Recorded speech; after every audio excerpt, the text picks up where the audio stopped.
qytetarë të ndryshëm, grupe interesi, dhe për këto vepra penale, në fakt, jo më kot hetimin e bën prokuroria e përgjithshme, KLG-ja, sipas ligjit, duhet konstatojë mbarimin e mandatit.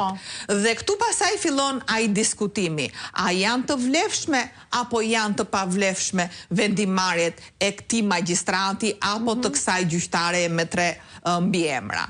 Dhe në këtë pikë unë mendoj se kemi një vendimarrje totalisht të gabuar, antiligjore dhe antikushtetuese nga ana e KLG-s, sepse KLG-ja mund të merrte vetëm vendimin t'ja ndërpriste apo jo mandatin.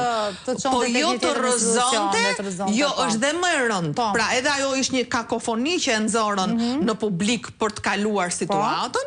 Pra, dy janë momentet që ka vendimarrje KLG-ja.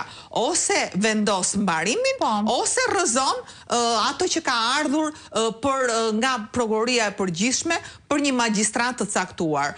Por kjo vendimarrje është unike, në fakt, është e para e llojit, që është rrëzuar relacioni 4 antarëve dhe nuk ka një vendimarrje. Ndërkohë që njëri nga antarët që ka kërkuar fillimin e hetimit, i është drejtuar me një kërkesë ILD-s për shkarkimin e Irena Gjokës. Prandaj them ka shumë rëndësi që ne të ndajmë, ka një vijë shumë të thellë ndarse midis mbarimit të mandatit dhe pra ne themi që kjo gjyqtare që në periudhën e vettingut nuk duhet kishte marrë mandatin për shumë e shumë arsye. Një nga këto arsye janë edhe nga 3 arsyet që më shkova sot, që lidhet dhe me ankimimin që ka bërë komisioneri publik lidhur me rastin Irena Gjoka Shpata Maneku, kur ka kaluar shkallën e parë të vettingut dhe për ta rikthyer në vëmendje të publikut, në korrik të 2025-s, unë kam bërë një kallëzim penal ndaj këtyre 3 komisionerëve, sepse sipas provave të pjesshme që kisha unë, po që sot i depozitova në mënyrë të plot, flitej se mënyra se si ishte proceduar me Irena Gjoka Shpata Maneku, kishte probleme shumë të rënda dhe këto probleme të rënda e nderuar, që t'ja bëjmë dije dhe publikun, lidhen me 3 shtylla. Pra, vettingu ndaj magjistratit, që vettingu bëhet në 3 shtylla. Në 3 shtylla. Pasuria, profesionalizmi dhe figura. Pasërtia e figurës.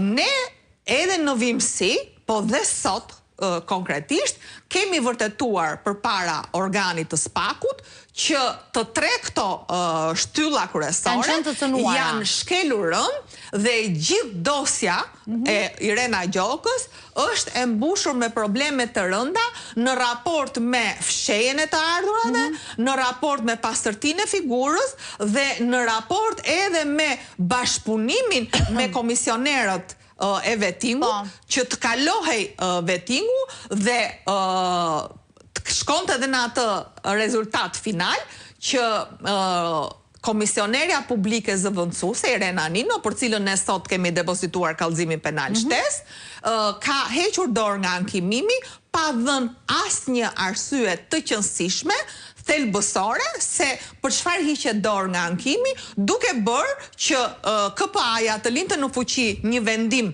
i cili ishte i pabazuar dhe duke hequr dorë nga kërkesa që kishte bërë vet i ndjeri ish komisioneri sepse ka ndruar jetë, ku thonte që 17 faqe detaje kur thonte se Irena Gjoka Shpata Maneku duhet shkarkohet nga detyra. Pra, kjo ka qenë nga provat që ke depozituar sot, për të ndalur tek ato që ti the, pra që në korrik ke bërë depozitim